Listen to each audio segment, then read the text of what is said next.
আসসালামু আলাইকুম সম্মানিত দর্শক, আপনারা কেমন আছেন? আলহামদুলিল্লাহ আমি ভালো আছি।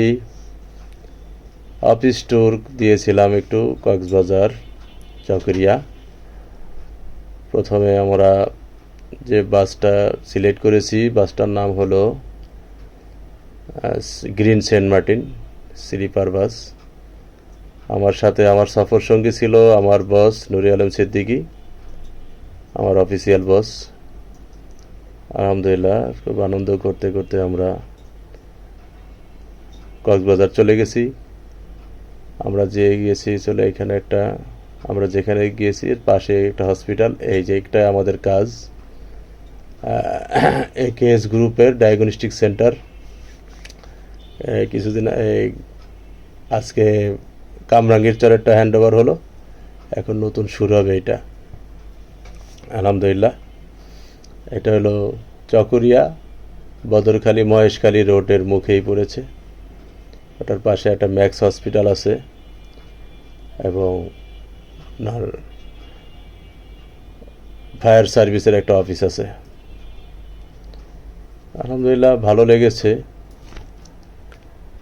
এরকম লং জার্নি কক্সবাজার আমার জীবনে প্রথম গেলাম, আর ইচ্ছা ছিল যাওয়ার, কিন্তু যে কোনো সময়ের অভাবে বিভিন্ন ব্যস্ততার কারণে যাওয়া হয়নি। তো এই কাজের সুবাদে এখানে আসা হলো। মহেশখালী রোড, এখান থেকে মহেশখালী ৪৫ কিলোমিটার চকরিয়া থেকে। কক্সবাজার হলো ৬০ কিলোমিটার।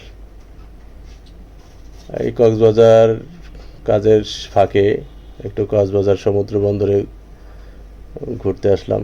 এটা লোভ সামলাতে পারলাম না, এত কাছে এসেও যদি একটু কক্সবাজার না যাই কেমন হয়। আমার বসের সাথে, ওনারও ইচ্ছা ছিল আমারও ইচ্ছা ছিল, একটু গেলাম সমুদ্র বন্দরে।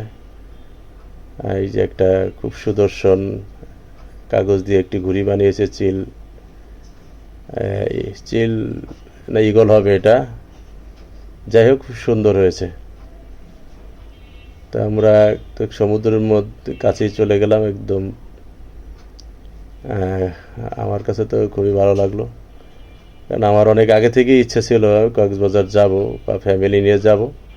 আমার পরিবারের কাউকে নিয়ে আসা সম্ভব হয়নি, তাই আমরাই গিয়েছি।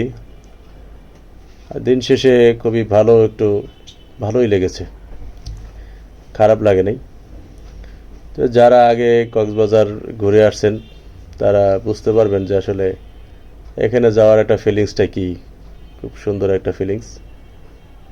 ইনশাল্লাহ আবারও যাওয়া হতে পারে, যেহেতু কাজ রানিং থাকবে, ওখানে যাব ইনশাল্লাহ। যদি আমাদের পরিচিতি কেউ থাকেন ওখানে অবশ্যই সাড়া দিবেন, দেখা হবে। এবার ইনশাল্লাহ চেষ্টা আছে আমার পরিবারকে নিয়ে যাওয়া। আমি তো ঘুরে দেখে আসলাম, একটু ওনারাও একটু দেখে।